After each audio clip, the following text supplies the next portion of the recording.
Hi everyone, my name is Tino Smith, and today you are joining me on the lifestyle series with Tino Smith, which will be coming on frequently. And if you're lucky to have stumbled on this video, I'm sure that you're going to be blessed for listening to it. So we're going to be talking on common mistakes startup entrepreneurs make with their businesses. I've been in business for like 3 decades, so I can tell you for free that these are some of the mistakes I made when I was trying to build my business. And I'm sure even if you are running a business that you are in the growth stage, everything I'm going to be speaking about today will definitely be something you need to take a closer look at, because I know 10 years into my business, I was right, in the middle of so much that I felt like closing down the business. But eventually, when I learned what the problems were, I was able to fix them, and then the business started growing properly. So if you are watching me and you are a startup entrepreneur, or you are even at the growth stage, come along with me as we touch 7 points, just 7 points. I know there are a lot more things that we could look at, but I'm just going to focus on 7 things for today that you have to take a closer look at to make sure that your business thrives in these trying times. So number one of the things we're going to focus on for today is lack of clarity when we want to launch our businesses. It's very, very important for you to understand the business you are trying to launch. Most times people go from the point of skill. Maybe they just have the opportunity to go and learn one or two skills, and then they just feel after learning the skill, let me just go ahead and open my showroom or my store or a factory and start doing production without actually taking time to think about the business very well. So number one problem is clarity about the business, the vision of the business, the mission of the business. That means, what problem have I identified in the market that I'm trying to solve?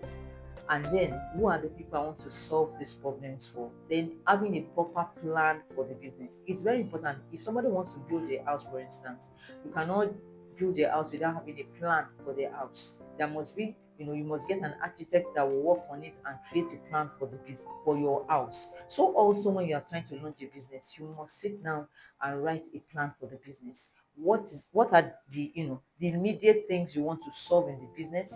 Who are the people you want to solve problems for? And where do you want to take this business to in the next 5, 10, 20 years? All this needs to be captured properly, because as time goes, the business will grow. So if you have a map, it's like you're going on a journey and you need to have a map, to somewhere you've never been before. You use the map to navigate your path. Okay, this is where I'm going to stop. This is where I'm going to take another bus. This is where I'm going to get down. This is where I'm going to take a train. The map will guide you if you've never been to that place before. So your business that you are launching is something you've not done before. You are just starting it. So it's very, very important to have a plan for the business, so that it will help you navigate your business journey. You know what to do, the type of people to recruit into the business, the type of partners you should have, the type of products you should bring to the market. All these things are very important. So if you want to start a business and you don't do this, you find out that along the line you start struggling with the business because there is no proper plan for the business. No, for instance, if you want to build a 3-story building, there's a way you're going to build the foundation. It has to go very deep down so that it can carry very high, heavy weight. So if you are going to do your business also, what is going to be the map of the business? What is going to be the dimension for this business? Where do you want to take this business to? Is it going to be a retail business? Is it going to be something that will have different locations in different areas? What type of business are you trying to build? So you must have a plan for it, and you have everything in your business plan will capture how you want to raise money for the business, your goals, the target audience, the market, the products, everything will be captured. And then once you are armed with this, it helps you to be able to navigate your journey. So that is very, very important for you if you are starting a business. So number two, that is also close to it, is research. You have to research a lot about the market you want to enter into. So if, for instance, you're a fashion designer, you want to launch a clothing line, you have to do a lot of research. What type of clothes do you want to launch? Is it for women that are in the corporate, organization, people that work in banks, or people that or ordinary entrepreneurs? What type of people do you want to make clothes for? Are you making children's wear? Are you making women's wear? Are you going to make men's wear? Is it going to be unisex? All these questions must be answered.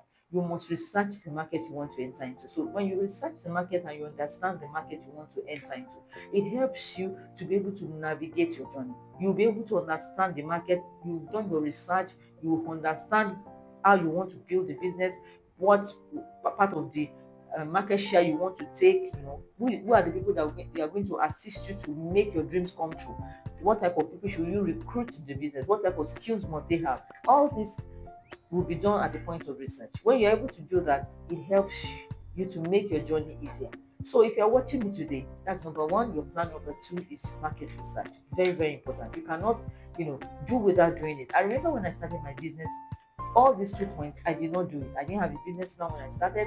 I just had my skill and I jumped into the market. I started, producing and doing all sorts of things. But I found that along the line that because I lacked the knowledge of the market, I did not have any plan.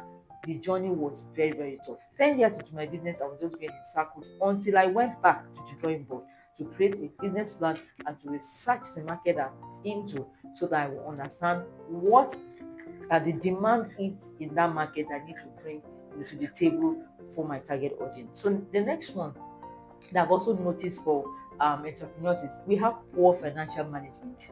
Most times when people start their businesses, you find out that they don't even have corporate accounts.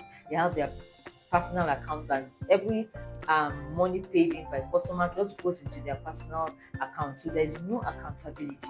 And when a business runs without accountability, they can't go back. There is no business that goes very far without proper accounting system. You must have very good bookkeeping, knowledge of how to manage your money, knowledge of how to manage money paid into business, knowledge of that, how to know what is coming and what is going out, and also keeping good records. So there are times that a business will want to grow and they need to attract funding. Most of the time, people that want to fund your business will ask you, how much do you have? Can we see your bank statement? Can we see, have you ever audited your account? Do you know how much is coming and going out? If we find it very difficult to answer these questions, then we know that it's going to be very difficult for us to also attract funding. So as a startup owner or even someone that is growing a business, you need to have, a proper accounting system for your business. So financial management is important. You have to budget. Don't just go to account and draw money. You must budget for whatever it is you want to do. If you have a project, you have anything, budget for it. Not just go to the account and withdraw. You must, as money is going out, coming in, you must be, following how the money is going in and coming out, and there must be a proper record for it. So number one, I said planning. Number two is market research, and number three is financial management. So we move on to the next one. Most times you see businesses, they don't have online presence, no visibility. That's number four. You don't, people buy from brands they know. If you are not anywhere, I don't see you, I don't know you. How do I patronize your products? How do I buy anything from you? So for me to patronize you, you must be online. I must be able to see you. Because at times, we feel, oh, because I've opened a shop, everybody must come. It doesn't work that way. Now things have changed. In this century that we are in, the world is a global village. We are all connected, and anybody can buy anything from you from all over the world if you are, use technology to push the presence of your business. So visibility is very, very important, and it is key. You must be seen by everybody. You must be known by people for them to patronize you. When people see you, then they patronize. If they don't see you, nobody's going to buy it from you. So most times we are invisible, so it makes it difficult for us to have good turnover in our business. So if you are someone watching me and you have a business and you are not online, I can't find you online, not just online alone, but be active there. Put your products forward, push your presence, let people know that you are here and this is the service I offer. When people know it, then they might not even be the one that would patronize you, but they will mention you that, I think when I was scrolling, maybe Instagram, maybe Facebook, maybe on YouTube, I saw a brand. They can recommend you even without using you if they've seen you over time and you are consistent online. So it's very, very important to have an online presence. The next one is avoid, when you avoid, this is number five, when you avoid legal stuffs like registering your business, because most times we start our businesses without registration, formalizing it and making sure we are recognized by the government. So if you are running a business and you don't have registration for your business, you're going to have issues, because there will get to a point where the government will make a demand on businesses that are registered. And if don't have a, you are not registered, you don't have a certificate for your business, then you are not a business entity in that country. So if you want to be a recognized business entity in Nigeria, for instance, you need to register your business. Go to the Corporate Affairs Commission and register your business. Don't be running 5 years, 10 years into your business and still you are not registered. You are just, nobody knows you exist. You don't have any, representation anywhere. Go and register because you will need it someday. If opportunities come up and they say, oh, they're going to do something for businesses in Nigeria, if you have your CSC certificate, post it and do this, upload it. You won't be able to do that. You cannot take charge of the opportunities because you are not properly positioned. So make sure that your business is registered. It's one of the mistakes we make, and we keep running businesses that are not recognized by the government. So the next one I'm going to talk about is no self-development. It's very, very important as a business owner to develop yourself. Every time I always tell people that you are the greatest asset in your business. When you don't, pour into yourself, there's nothing to pour out. The more you grow, the more you develop, the more your business grows because it is what you know that you apply to the business. When you don't seek knowledge, when you don't seek to understand how to run the business better, you find out that you are going to struggle a lot with your business. But the more you pour into yourself, you take trainings about business management, you take training about money management, financial literacy, how to manage people, how to manage resources, how to manage customers, customer service. You go and take trainings in all these areas. When you keep taking these trainings and you are pouring into yourself, you will see the results on your business because as you are learning, you are applying it to the growth of your business and you're going to see a lot of changes. I was there several years back. I knew that when I started my business, I did not know how to manage money. I had issues with financial literacy. I did not know how to, take records properly. I don't even know, I just had an exercise books I was writing inside. But eventually, when I learned, took some trainings, I learned about financial literacy. I now learned that, oh, this is how to actually capture money when it comes in. This is how to budget. This is how to, send my money on errand and all that. So if you learn that, it's good for you. So what I'm saying to you now is develop yourself. It is not negotiable. Learning little things about everything is important. So you have to always set a target for yourself that this month, what am I going to learn this month? What is the new thing I'm going to add to myself this month? So that when you had knowledge, then you have grown, you have been able to move from one point to the other. So what I'm saying to you now is that you need to develop yourself. Take trainings in every area that you know you have blind spots, things that you're not good at. Take trainings in that area. So the last one I want to talk about is networking. And most of the time, we find entrepreneurs work in their business, but they don't have time to work on their business. So the difference is that when you are working in your business, that means you are stuck in the business 7 days a week. You don't have time for any other thing. You cannot network. You don't have time to reach out to other entrepreneurs like yourself, attend trainings that will improve you. You are just focused on your skill, and maybe you're making production. You're always behind the whatever machine you use, and you're always there every time producing, trying to meet demands.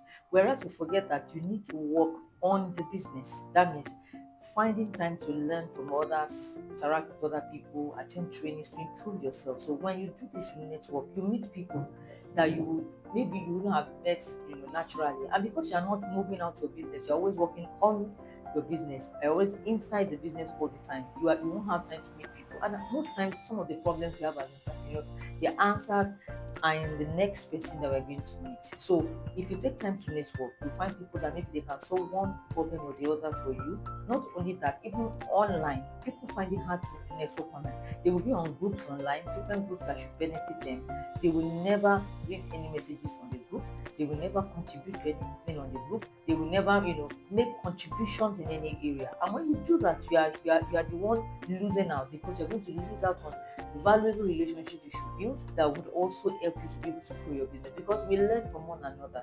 They say if you want to grow, you want to go very far, you work with people. When you know that you don't want to, you also want to grow on your own, then work alone. There's no need to work with people.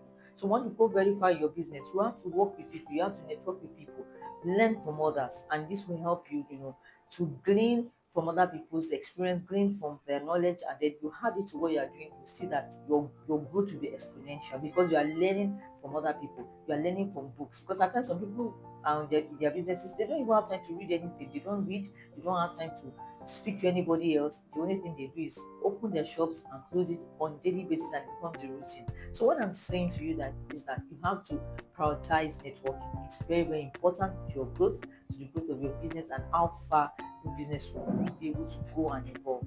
So I'm sure that you listened to me a lot today, and I gained one or two things from what we have discussed. And I would like you to make up your mind from today to look at all the points I've stated here, change your habits with your finances, try and capture money better, take records, document things so that when you need them, you will have things to present when opportunities produces itself. And then make sure that you're networking, reaching out to other people in your industry, outside of your industry, people that have complementary businesses that can grow your business, reach out to them.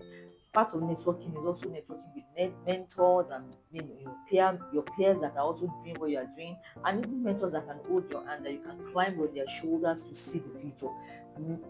Make up your mind to network with them. You can also, look at the point that I highlighted about research your business. It's not never too late to retract your you go back to where you started from and see what you can do about research.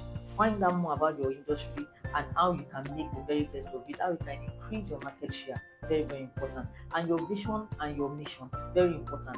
What you see and how you want to achieve it. Your mission is how you intend to achieve what you can see. The vision is what you can see, the problem you can identify, and then the mission is the methods you're going to come up with to address these problems that you have identified and the people you want to solve it for. You have to be clear about this. It helps you to stay in the market relevant and be able to meet a lot of needs. So when you are able to do all this, you're able to put all this together, you see that you have a better business, you grow your business better. To scale will not be difficult because you have clarity about what you are doing and where you want to go. So if you love this and you've gained from it, I want you to follow the next series that we're going to be having. Just look out for Lifestyle with Tino Smith, and I'm sure you're going to gain a lot that will move you forward from where you are in your business. Thank you. See you again as you join us for another edition next time. Have a beautiful day. Bye. Bye.